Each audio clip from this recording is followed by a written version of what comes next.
नमस्कार शेतकरी बंधूंनो, मी कृषी तज्ञ रोहन कारडे स्वागत करतो तुम्हा सर्वांचं केबी बायो ऑर्गॅनिक्सच्या आपल्याच यूट्यूब चॅनलवरती। शेतकरी मित्रांनो, कापूस पिकामध्ये खत व्यवस्थापन ही अत्यंत महत्त्वाची गोष्ट आहे।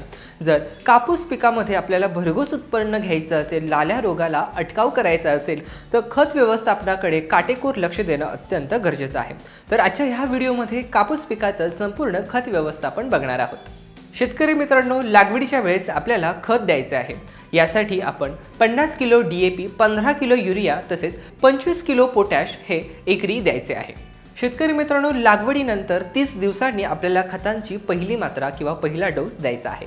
यासाठी युरिया किंवा 24-24-0 50 किलो अधिक 10 किलो सूक्ष्म अन्नद्रव्य प्रति एकर या प्रमाणातनं वापरायचं आहे। यामुळे पिकामध्ये जोमदार शाकीय वाढ झाल्याची आपल्याला दिसून येते। शेतकरी मित्रांनो, लागवडीनंतर 60 दिवसांनंतर आपल्याला खताची दुसरी मात्रा किंवा दुसरा डोस द्यायचा आहे।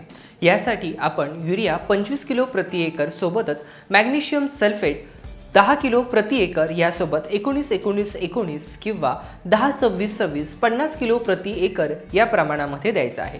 यामुळे आपल्या पिकामध्ये लाल्या रोगाला अटकाव करण्यासाठी नियंत्रण मिळून जाते। खतांची अशी वर्गवारी केल्यामुळे लाल्या रोगास अटकाव मिळतो। तसेच नत्राची मात्रा विभागून दिल्यामुळे किंवा मॅग्नेशियम सल्फेट दिल्यामुळे मॅग्नेशियमची डेफिशियन्सी किंवा कमतरता आपल्याला पिकामध्ये जाणवत नाही व लाल्या रोगास अटकाव करण्यासाठी निश्चितच मदत होते।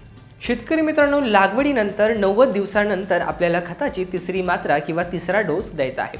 यासाठी 24-24-0 किंवा 18-18-10 50 किलो प्रति एकर सोबत 3 किलो सल्फर प्रति एकर या प्रमाणामध्ये द्यायचं आहे। यामुळे बोंडांची चांगली वाढ, बोंडांची फुगवण, कापसाची गुणवत्ता तसेच भरघोस उत्पन्न वाढल्याचं तुम्हाला निश्चितच दिसून येईल। शेतकरी मित्रांनो, तुम्ही तुमच्या कापूस पिकामध्ये अशा प्रकारे जर खत व्यवस्थापन केले तर पिकाची जोमदार वाढ, अधिक प्रमाणामध्ये पाते तसेच बोंडांची लागणारी संख्या, बोंडांची फुगवण या सगळ्या गोष्टी चांगल्याच झाल्याचं तुम्हाला दिसून येईल। यामुळे तुमच्या उत्पादनामध्ये मोठ्या प्रमाणामध्ये भर झाल्याचं तुम्हाला आढळून येईल। यासोबतच पिकामध्ये विद्राव्य खतांचा वापर, पीक संजीवक, पीक संप्रेरकांचा वापर उत्पादनामध्ये भर वाढवण्यासाठी मदतगार साबित होतो। तर शेतकरी मित्रांनो, तुम्हाला आमचा आजचा हा व्हिडिओ कसा वाटला हे खाली कमेंट बॉक्समध्ये नक्कीच सांगा। व्हिडिओ आवडल्यास व्हिडिओला लाईक करा, चॅनलवरती नवीन असाल तर चॅनलला सबस्क्राईब नक्की करा, कारण अशीच माहितीपूर्वक व्हिडिओज आम्ही तुमच्यासाठी घेऊन येत असतो।